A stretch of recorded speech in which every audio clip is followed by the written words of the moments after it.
Je pense pas que je puisse me limiter juste à ça.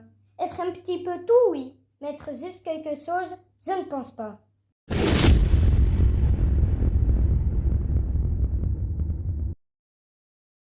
Les faux dieux de la Matrix ont créé notre réalité simulée pour piéger la conscience et ses couches perceptives de peur et d'esclavage. La Terre est une ferme de peur conçue pour produire la quantité maximale d'énergie de faible vibration pour alimenter le système matriciel. Le grand architecte de la matrice est déconnecté de la conscience de la source et cherche à créer son propre royaume. Il a donc besoin d'une source d'énergie pour alimenter sa réalité et l'énergie de faible vibration produite par la civilisation humaine est cette source d'énergie. Sans nous, la Matrix n'aurait jamais existé. La conscience collective de l'humanité a dû être trompée pour construire sa propre prison. Cet état de conscience altéré, le faux dieu de la matrice, utilise la peur pour soumettre ses sujets.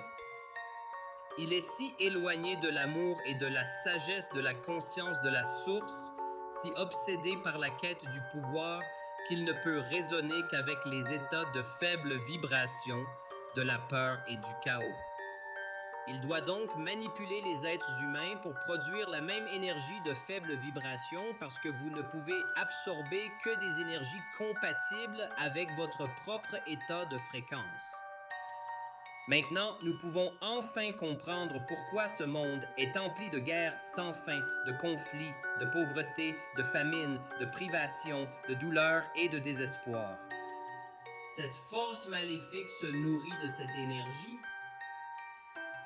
Pensez simplement à la quantité d'énergie de faible vibration produite par une guerre, non seulement de la perte directe de vies humaines, mais du chagrin vécu par les pères, les mères, les sœurs et les frères. C'est le véritable but derrière les guerres sans fin. Cela crée vraiment un buffet pour ce vampire énergétique. Pensez-vous vraiment que c'est une coïncidence que des milliards de personnes veulent simplement vivre un jour de plus? Ou peut-être simplement est-ce que délibérément pour créer la nourriture énergétique nécessaire à la survie de cette force maléfique? Chaque fois que nous pensons et ressentons des émotions, nous produisons des fréquences. Ainsi, quand nous ressentons la peur, la haine, la dépression et l'anxiété, cette force maléfique absorbe ces fréquences. Ça aspire notre force vitale, notre énergie. L'amour est le seul moyen de vaincre ce prédateur. C'est précisément la raison pour laquelle l'amour est marginalisé dans toute la société et perçu comme une faiblesse. Quand je dis amour, je ne veux pas dire l'attraction physique ou le désir. Je parle de l'amour inconditionnel, qui est non jugé et qui découle de notre reconnaissance que nous sommes tous des expressions les uns des autres. Si je te déteste, je me déteste moi-même. Les énergies vibratoires élevées, l'amour, la paix et l'unité nous permettront de nous libérer. Rappelez-vous que cette force maléfique ne peut pas absorber les énergies vibratoires élevées, donc plus nous pouvons générer d'amour, plus nous désirons cette énergie.